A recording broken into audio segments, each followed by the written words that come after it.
Halo semuanya, perkenalkan saya Dita dan teman saya Andi.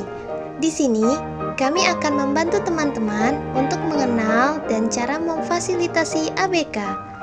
Ayo simak dan ikuti kami. Dita, bisakah kamu menjelaskan apa yang dimaksud dengan ABK?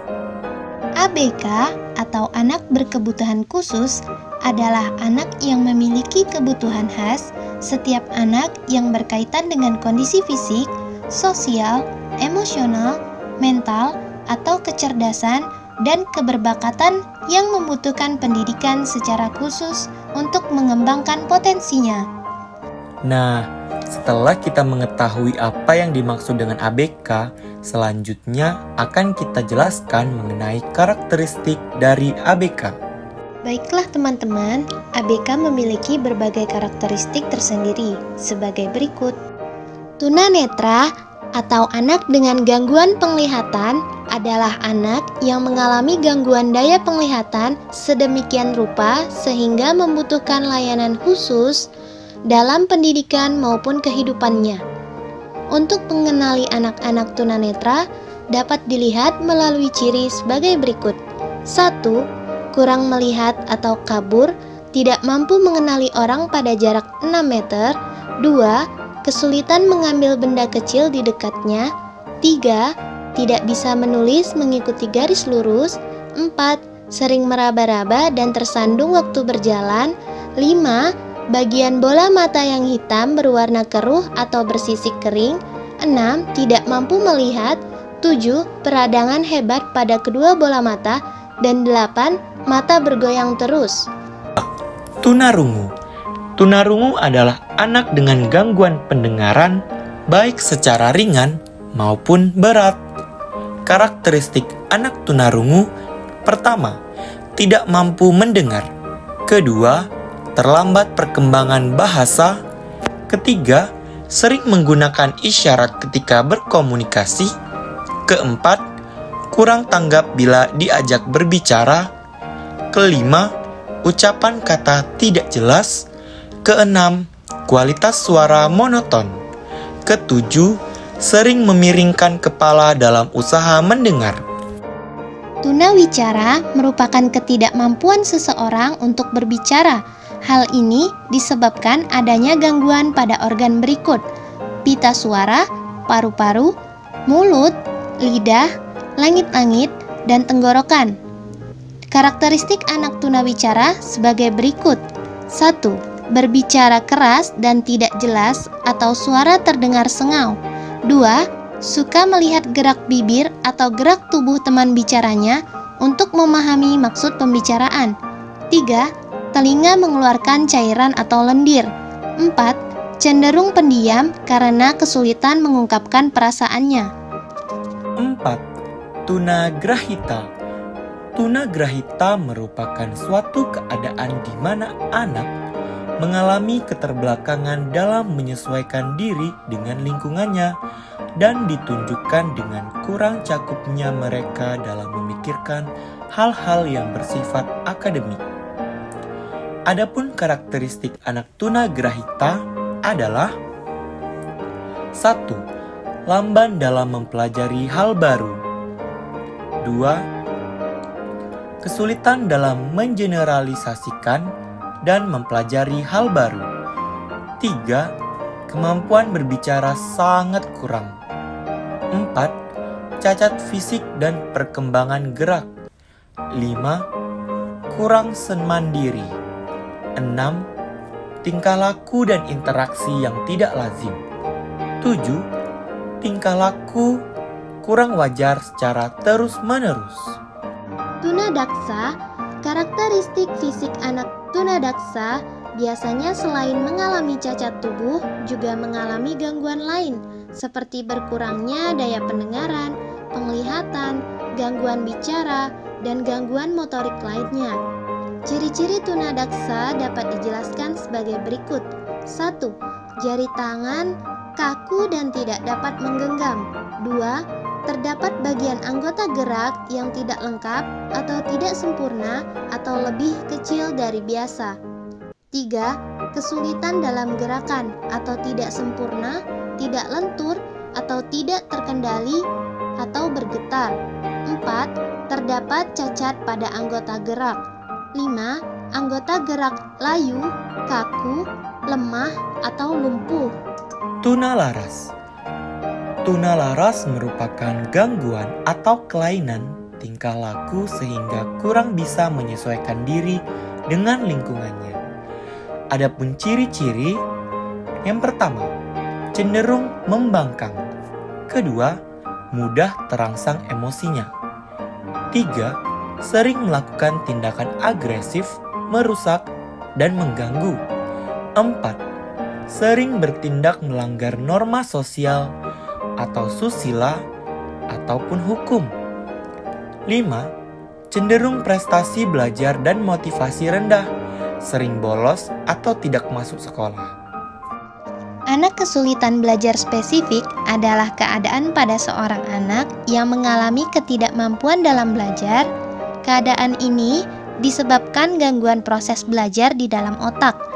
Anak berkesulitan belajar spesifik dapat digolongkan menjadi 3, yaitu disleksia, disgrafia, dan diskalkulia, yang masing-masing memiliki ciri yang berbeda di antaranya. Anak yang mengalami kesulitan membaca atau disleksia, yaitu kesulitan membaca dan mengeja kata-kata yang baru dikenal, sulit mengingat huruf, kesulitan untuk membedakan huruf dan angka, sehingga membaca terasa melelahkan, kesulitan memahami tulisan yang telah dibaca, lambat dalam menulis, dan tulisan tidak rapi. Anak yang mengalami kesulitan menulis atau disgrafia, yaitu sangat lamban dalam menyalin tulisan, sering salah menulis huruf B dengan P, P dengan Q, V dengan U, 2 dengan 5, 6 dengan 9, dan sebagainya. Anak yang mengalami kesulitan berhitung atau diskalkulia, yaitu sulit membedakan tanda-tanda tambah, kurang, kali, bagi, lebih kecil, lebih besar, sama dengan, sulit mengoperasikan hitungan atau bilangan, sering salah membilang secara berurutan, sering salah membedakan angka. Lamban belajar. Anak lamban belajar adalah anak yang mengalami keterlambatan dan keterbatasan kemampuan belajar serta penyesuaian diri karena memiliki IQ sedikit di bawah normal. Ciri-cirinya, pertama, rata-rata prestasi belajarnya rendah. 2. Menyelesaikan tugas-tugas akademik sering terlambat dibanding dengan teman sebayanya. 3. Daya tangkap terhadap pelajaran lambat. 4. Tidak naik kelas. CIBI atau anak cerdas istimewa dan berbakat istimewa adalah anak yang mempunyai potensi unggul di atas potensi yang dimiliki anak-anak normal. Anak cerdas dan bakat istimewa memiliki ciri sebagai berikut. 1. Membaca pada usia lebih muda. 2. Memiliki rasa ingin tahu yang kuat. 3. Memiliki inisiatif kreatif dan original dalam menunjukkan gagasan. 4. Mampu memberikan jawaban-jawaban atau alasan yang logis, sistematis, dan kritis. 5. Terbuka terhadap rangsangan-rangsangan dari lingkungan. 6. Dapat berkonsentrasi dalam jangka waktu yang panjang. 7. Senang mencoba hal-hal baru. 8. Mempunyai daya ingat yang kuat. 10. Autis. Autis adalah gangguan yang kompleks mempengaruhi perilaku dengan akibat kekurangan kemampuan komunikasi, hubungan sosial, dan emosional dengan orang lain. Adapun ciri dari anak autis adalah 1. Mengalami hambatan dalam bahasa. 2. Kesulitan dalam mengenal dan merespon emosi dengan isyarat. 3. Kekakuan dan miskin dalam mengekspresikan perasaan. 4. kurang memiliki perasaan dan empati, sering berperilaku di luar kontrol. 5. Secara menyeluruh mengalami masalah dengan perilaku. 6. Kurang memahami keberadaan dirinya sendiri. 7. Keterbatasan dalam mengekspresikan diri. 8. Berperilaku monoton dan mengalami kesulitan beradaptasi dengan lingkungan. Hiperaktif adalah anak akan selalu bergerak dari suatu tempat ke tempat yang lain dalam waktu kurang dari 5 sampai dengan 10 menit. Anak hiperaktif memiliki ciri 1. Selalu mengelilingi ruang kelas pada jam pelajaran berlangsung. 2. Sering mengganggu teman-teman di kelas. 3. Kesulitan untuk berkonsentrasi. 4. Kurang memberi perhatian untuk mendengarkan orang berbicara. 5. Sulit mengikuti perintah atau arahan. Teman-teman semua, pernahkah kalian bertemu dengan ABK seperti yang telah dijelaskan oleh Dita? Jika pernah, ABK seperti apa yang teman-teman temui? Nah, teman-teman semua, selanjutnya kami akan memaparkan contoh ABK yang pernah kami temui di lingkungan sekolah. Di salah satu sekolah tempat kami melaksanakan PPL, terdapat salah satu siswa laki-laki berinisial BR.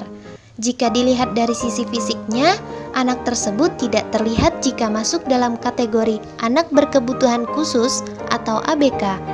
Namun, jika benar-benar diamati dan didalami sesuai dengan teori-teori ABK, maka anak tersebut masuk dalam kategori tunalaras dan hiperaktif.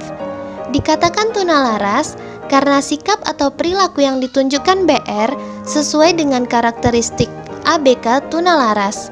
BR memiliki kecenderungan membangkang pada guru yang mengajar. BR juga sangat mudah terangsang emosinya jika diganggu oleh temannya. Dan dapat dikatakan sebagai anak hiperaktif karena sikap atau perilaku yang ditunjukkan BR jika diamati sesuai dengan karakteristik ABK hiperaktif. Saat pembelajaran di dalam ataupun di luar kelas, BR selalu bergerak dari satu tempat ke tempat yang lain. BR tidak bisa bertahan diam lebih dari 5 sampai 10 menit. Jika sudah lebih dari waktu tersebut, BR mulai banyak melakukan aktivitas yang sangat mengganggu proses pembelajaran di kelas maupun di luar kelas. Dita, jika kita menemui ABK di lingkungan sekolah, bagaimana agar kita dapat memfasilitasi mereka?